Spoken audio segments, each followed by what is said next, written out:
Welcome everyone, Dylan Gemelli here today with a brand new video for you. So today we're going to talk about SARMS and side effects. Now whether or not they have side effects or not. Now look, before I even get into this, I'm not condoning the use, I'm not telling you to use them, I'm not giving any sort of implication whatsoever other than giving you general information on what I know through experience, on what I've read, etc. Nothing more than that.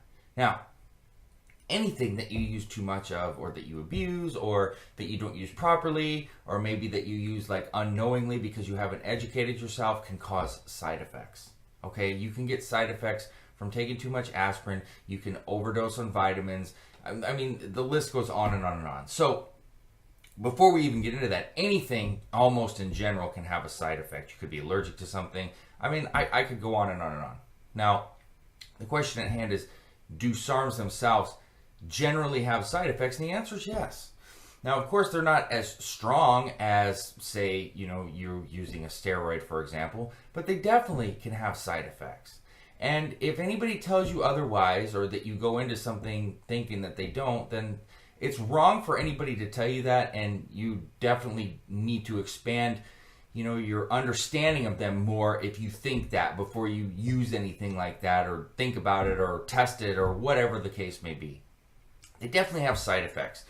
Now, each individual one could have different side effects, but in general, most of them, not all of them, are going to have some minimal amounts of suppression. Some more than others. Now, the ones that don't actually are not real SARMS. They're grouped with SARMS. That's your GW501516, your SR9009, your MK677. These are grouped with SARMS, but they're really not SARMS, okay? They're not. I'll even say it, or I've said it in the past, this SARM, but in reality, they're not. Okay, then you've got your newer SARMS, like your S23, your LGD3033, your YK11, which is newer, but these really shouldn't even be categorized as SARMS, as I've said before. Their design is completely different, their structure is different, and what they do and cause is completely different. They basically should just be grouped and categorized as steroids, because really, that's what they are. They're not on paper, but in reality, if you know anything about this, you know that that's really where they should be grouped.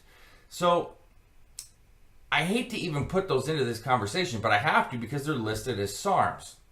Especially S23 is like a male contraceptive. Okay, it can shut you down, and I've seen blood work that shows it shut down just as bad, if not worse, than a lot of steroids.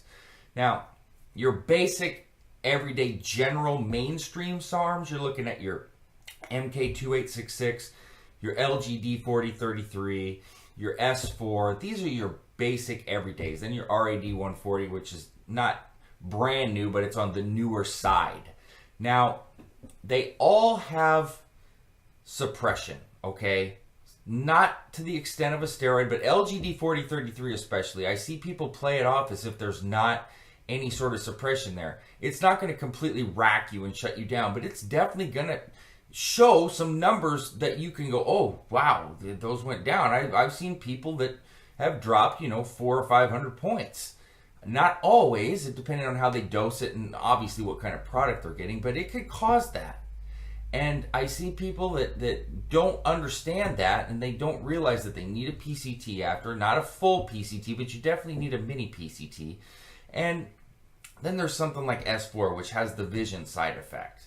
Now, it's not a permanent side effect, but it can definitely mess with you. And if you work at night, for example, you're on the road, or you're in a job where your vision's very important, you may not want to use S4. It's not going to cause you any long-term nor permanent damage. It's in and out of your system quickly, but it can cause you issues while you're using it.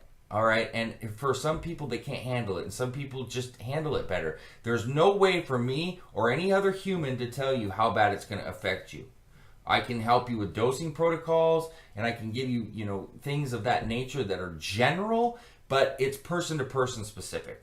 So it's something that you have to understand before you use it. I just don't want people to think or believe that these don't come along with side effects, because they absolutely do. Okay?